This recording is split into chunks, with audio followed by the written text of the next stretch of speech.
Take a deep breath. तुम्हारा brain अब सिर्फ मेरे कमांड्स को फॉलो करेगा।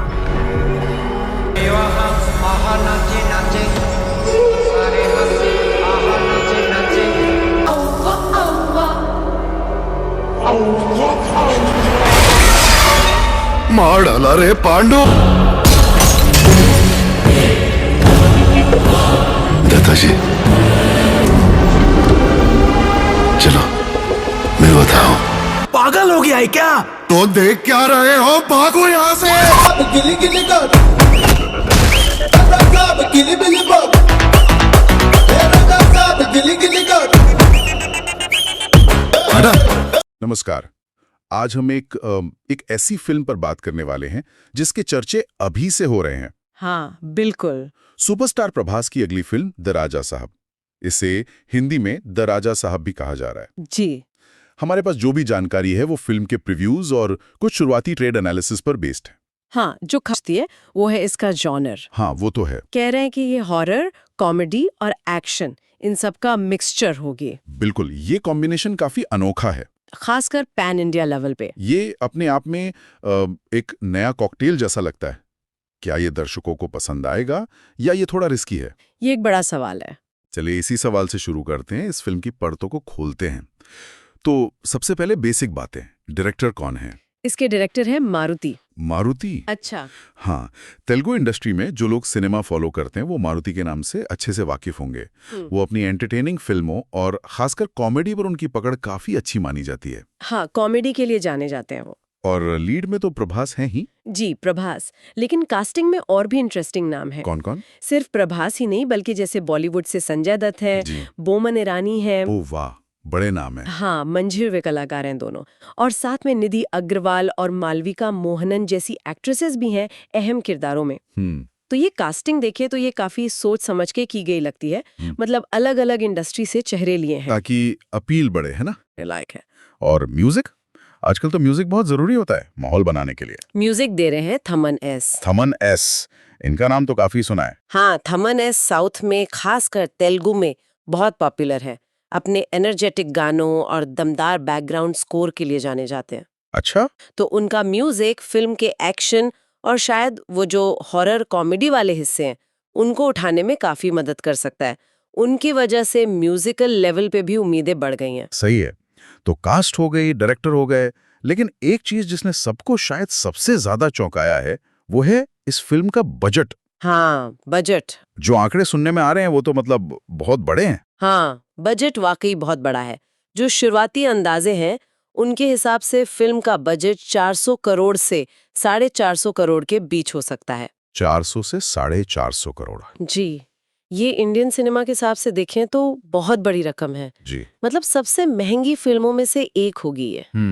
यहाँ दिलचस्प बात सिर्फ ये रकम नहीं है, बल्कि ये है कि इतना पैसा लगाया जा रहा है तो मतलब क्या है इसका। ये साफ दिखाता है कि प्रोड्यूसर्स इसे सिर्फ एक रेगुलर एंटरटेनर की तरह नहीं देख रहे हैं। तो क्या सोच रहे हैं वो एक ग्रैंड विजुअल स्पेक्टिकल बनाना चाहते हैं, एक बड़े पर्दे का अनुभव। ये बजट इशारा करता है कि हाई क्वालिटी वीएफएक्स होंगे, बड़े बड़े सेट्स होंगे और शायद एक्शन सीन्स भी काफी बड़े लेवल के होंगे। 400 450 करोड़, इस सुनने में ही मतलब जबरदस्त है। पर इतने बड़े बजट के साथ तो उम्मीदें भी बहुत होंगी और प्रेशर भी। बिल्कुल, प्रेशर तो बहुत ज्यादा होगा प्रोड्यूसर्स पर शानदार रिटर्न देने का। हाँ वो तो है। ये बजट आप कह सकती हैं एक दोधारी तलवार जैसा है। एक तरफ तो ये ग्रैंड होने का वादा करता है जो ऑडियंस को खींच सकता है, और दूसरी तरफ ये बॉक्स ऑफिस पर सक्सेस के लिए एक बहुत ऊंचा बेंचमार्क सेट कर देता है। फिल्म को सिर्फ हिट नहीं, ब्लॉकबस्टर होना पड़ेगा इस पैसे को जस्टिफाई करने के लिए। हर चीज परफेक्ट हो, इसका प्रेशर बढ़ जाता है। ये तो है। अच्छा, अब बात करते हैं इसकी रिलीज स्ट्रेटेजी की। इतना बड़ा प्रोजेक्ट है तो सही टाइम पर और सही तरीके से रिलीज करना भी उतना ही जरूरी है। बिल्कुल सही। मेकर्स ने रिलीज के लिए भी काफी सोच समझकर डेट चुनी है। क्या डेट है? फिल्म को 9 जनवरी 2026 को रिलीज करने का प्लान है। जनवरी 2026 यानी संक्रांति। हाँ, ये डेट संक्रांति या पोंगल के त्योहार के बिल्कुल आसपास है। साउथ इंडिया में खासकर आंध्रा, तेलंगाना, तमिलनाडु में संक्रांति फिल्मों के लिए बहुत बड़ा रिलीज सीजन माना जाता है। हाँ, छुट्टियों का टाइम होता है। जी, छुट्टी का माहौल होता है, लोग फैमिली के साथ फिल्में देखने निकलते हैं, तो बॉक्स ऑफिस पर एक बड़ी ओपनिंग मिलने के चांस बढ़ जाते हैं। मतलब टाइमिंग भी पूरी तरह सोची समझी है। और ये सिर्फ तेलुगु में तो नहीं आ रही होगी? नहीं, ये एक प्रॉपर पैन इंडिया रिलीज होगी। अच्छा। इसे तेलुगु, जो कि इसकी ओरिजिनल लैंग्वेज होगी, उसके साथ साथ हिंदी, तमिल और मलयालम में भी एक साथ रिलीज किया जाएगा। तो पूरी तैयारी है? हाँ, ये स्ट्रैटेजी साफ है कि टारगेट सिर्फ तेलुगु ऑडियंस नहीं बल्कि पूरा देश है।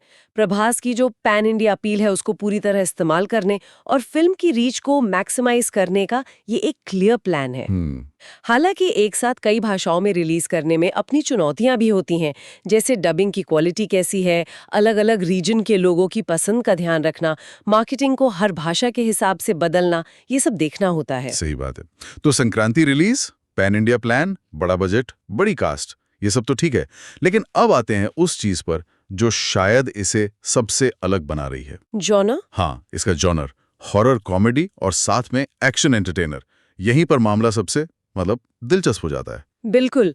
ये मिक्सचर सुनने में जितना एक्साइटिंग है उतना ही मुश्किल भी हो सकता है संभालने में। आप बिल्कुल सही कह रहे हैं। हॉरर और कॉमेडी, ये दोनों जॉनरे बिल्कुल उल्टे इमोशन पैदा करते हैं, एक डर, दूसरी हंसी। हाँ, बिल्कुल ऑपोजिट। इन दोनों का बैलेंस बनाना बहुत ही मुश्किल काम है। अगर वीडियो पसंद आई तो लाइक शेयर ना भूलें। तो मिलते हैं अगले वीडियो में।